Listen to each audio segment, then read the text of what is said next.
Sa boxing, dahil po kapwa mahirap kausap sa negosasyon, pareho nang tinanggal ng Team Pacquiao sa listahan ng next opponent sina undefeated American Floyd Mayweather Jr. at Mexican counterpuncher Juan Manuel Marquez.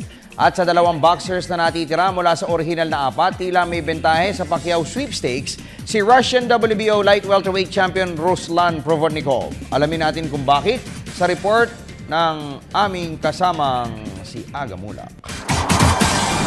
Ibinaba na lamang ng Team Pacquiao kina Timothy Bradley at Ruslan Provodnikov ang choices para sa kanilang April 13 playdate. Sinasabi ng nakausap na sa front head man Bob Arum ang mga managers na Bradley at binalik nyo agad. Samantala, isa pong maswerteng PBA fan naman ang biglang nagkaroon ng isang brand new condo unit. Ito'y matapos na mabunot ang kanyang pangalan bilang winner sa promo ng PBA at New San Jose Builders. Alamin po natin kung sino siya sa report ni Ms. Nicole Ramos.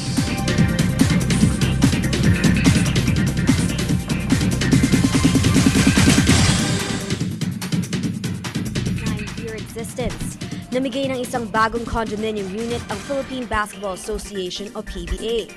Ito ay sa pamamagitan ng pangarap mong bahay, ngayon abot kamay promo na inilunsad ng New San Jose Builders. Personal na nasilip ng PTV Sports ang opisyal na pag-aabot ng papeles sa promo winner na si Miss Katrina Basilio sa halftime ng San Mig Coffee Mixers versus Barangay Ginebra San Miguel game kagabi.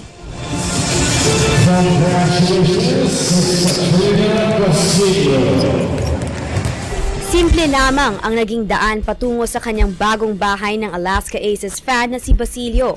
At ito ay magkaroon ng regular attendance sa mga laro ng kanyang paboritong team.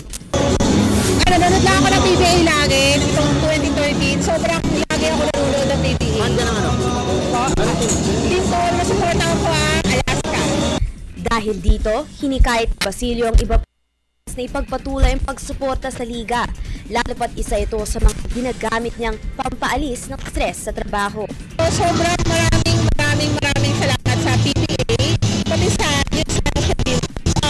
Sana tuloy-tuloy tayo na pagsuporta natin sa lahat ng kupunan ng teams ng PBA.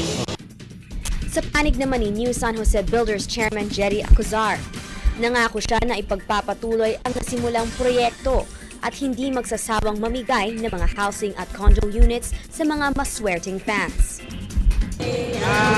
Suporta natin pa sa mga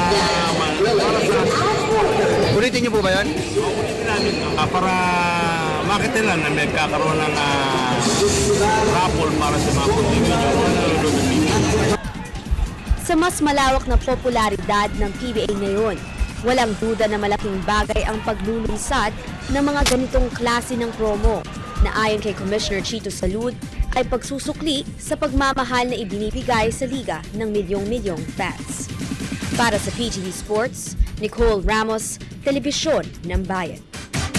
Lipat po tayo sa billiards. Binigyan ni Pinoy pool legend Efren Bata Reyes ang sarili ng hanggang 2 taon na lamang bago tuluyang iwan ang mundo ng billiards. Ito mami ng 59-year-old former double world champion na hindi na gaya ng dati ang kanyang mga sargo ngayon.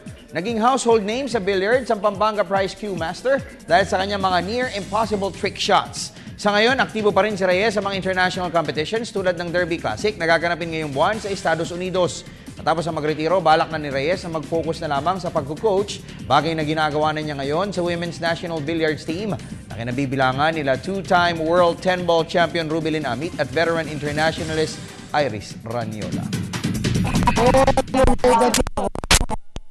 Exhibition pa ako sa ibang lugar pero kapag rin ito pa sa kanila na yun. Marami nang magaling na yun. At yan po muna ang mga latest sa daigdig ng palakasan. Kung kayo po yung na 10 bits, tumutok sa amin mamayang alas 5 ng hapon sa PTV Sports. Ang po niya ni Coach Snow Padua.